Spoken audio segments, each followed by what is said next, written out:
And that's a great segue into our next topic, which is India standing up to China. Oh, India. So India, hypothetically, and David, I'm very interested in your take on this. India is hypothetically taking strides to expand its influence in Southeast Asia to counter China's dominance in that region.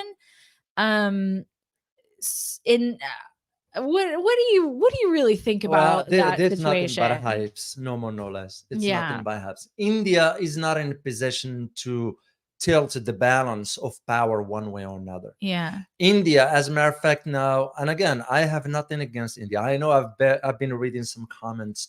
I don't like India. I hate India. No, hate is a negative emotion. I don't carry that kind of stuff. I don't think like that.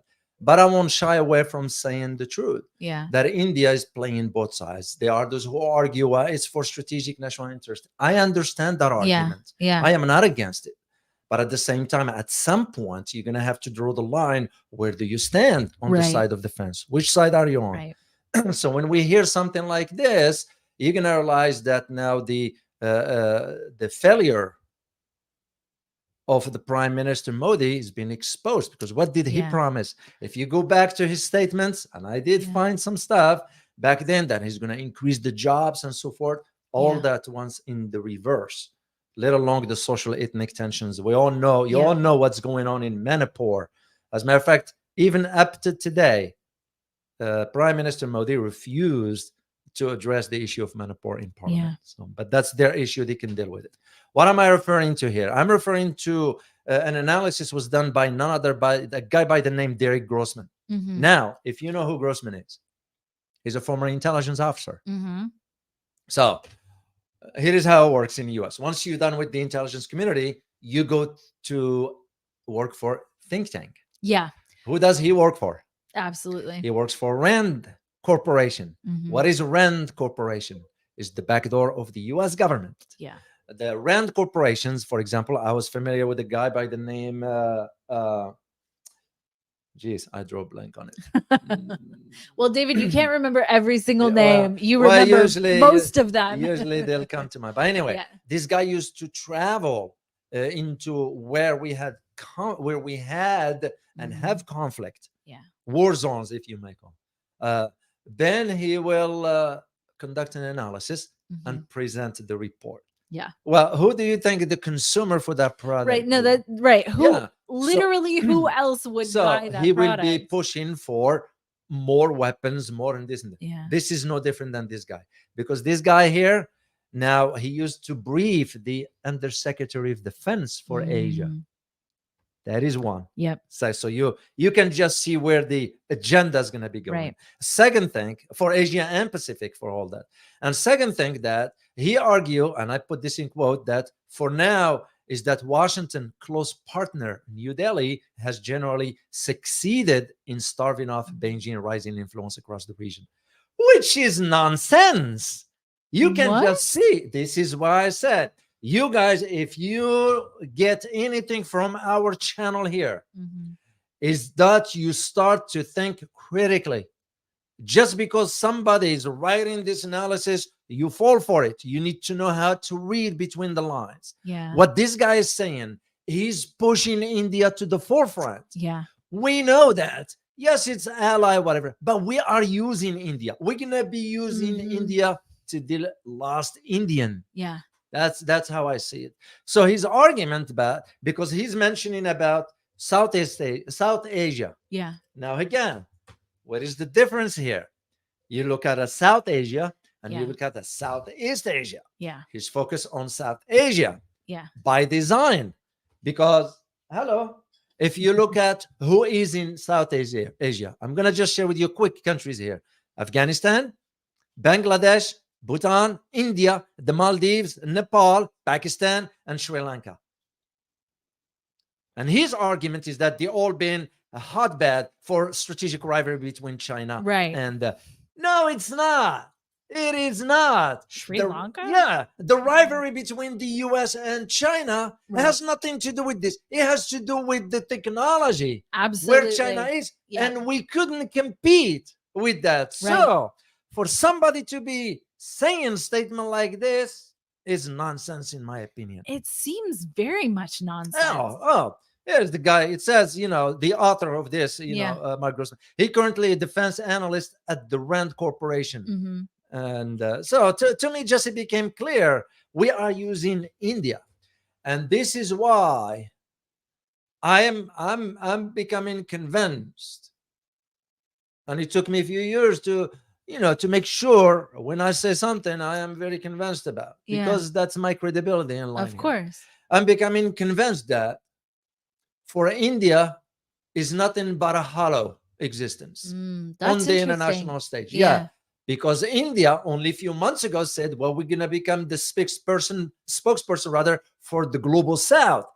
Hold on a second. How can you become the spokesperson for global South when you are playing both sides? Right. If you look at now, to tie it to BRICS ongoing stuff, most of those 69 countries from the global South wanted to go with BRICS. Absolutely. And India that's why they're there.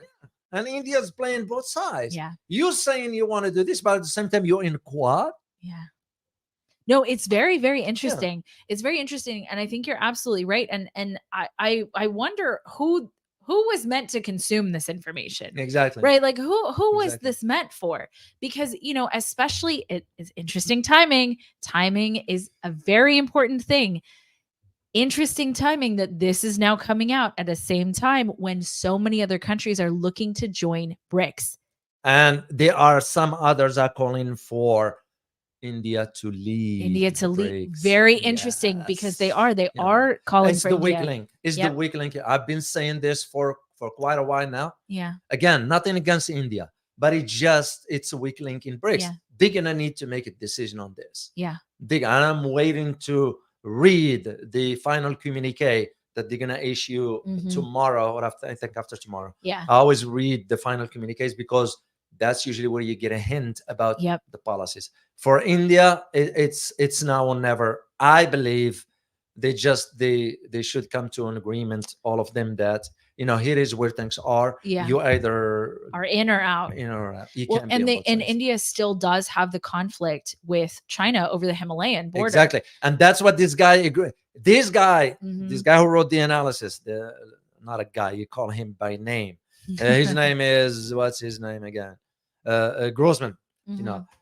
Funny how he mentioned that what the clashes between, he didn't even use what he used as far as the Himalayan. He used specific term.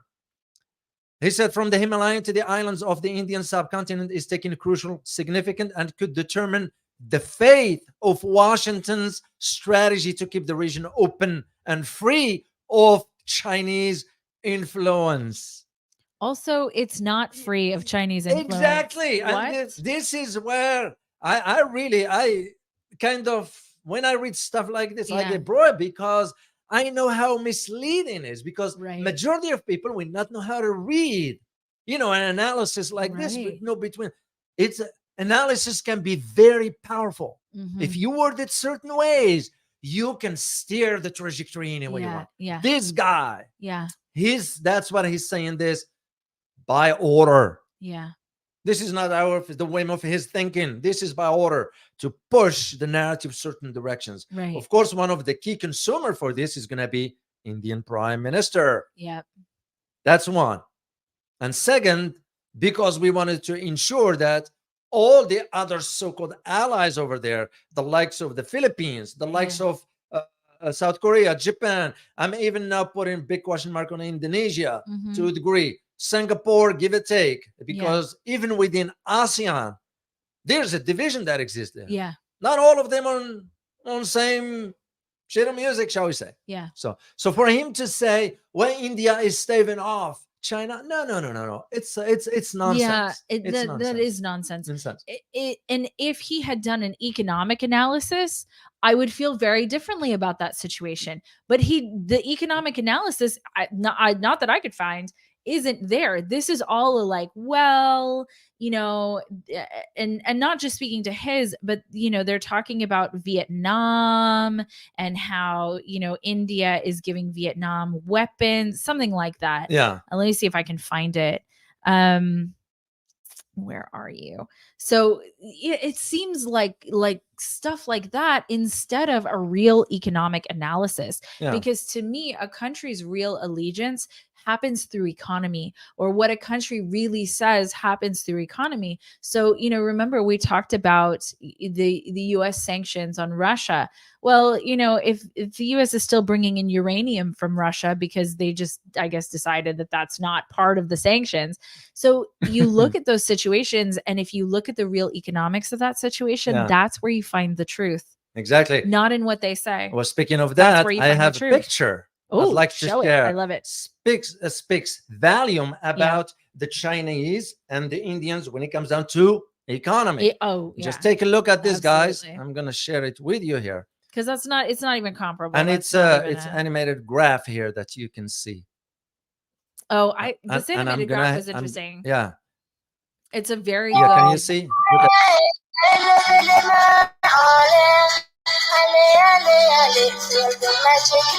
Look at I love the music that's going on with it. I'm gonna turn that music off. I got it. Okay. Yeah. Look at that. The graph is saying the picture. Look at this. 1984-85. Yes, they crossed at some point, but just look after 1990. Yep. Look at that. Steep drop off and steep rise for China. So for this guy to be saying, India staving off China, it's nonsense. Look at that. Yeah. No, that's not staving off anything. Yeah. Yeah. And it's still going. Yep. So our issue. Yeah, I checked this and I read up on the analysis for this one here, and that's exactly what it's showing. Yeah, I'm really glad you're showing this graph, David, because just for what they have to see it. You guys have to see the reality to understand it. So when they're saying what's staving on, no, it has to do with us not being able to compete with Chinese technologically. Because now, did you know that China now become the top mechanical? Something has to do. I did a video on the other channel about Germany. Do you know that China turned down $100 billion German car order? Yeah. $100 billion. So, well, because they can. Well, that's one, but also because the West made the mistake thinking that they can cut off the technology from China. Right. Absolutely. It's backfiring on themselves. That's Biden's executive order that just happened. If you only know, maybe we need to do a show on it. Yeah. What do you guys think? You want to show on this? Just leave us the answer on this one.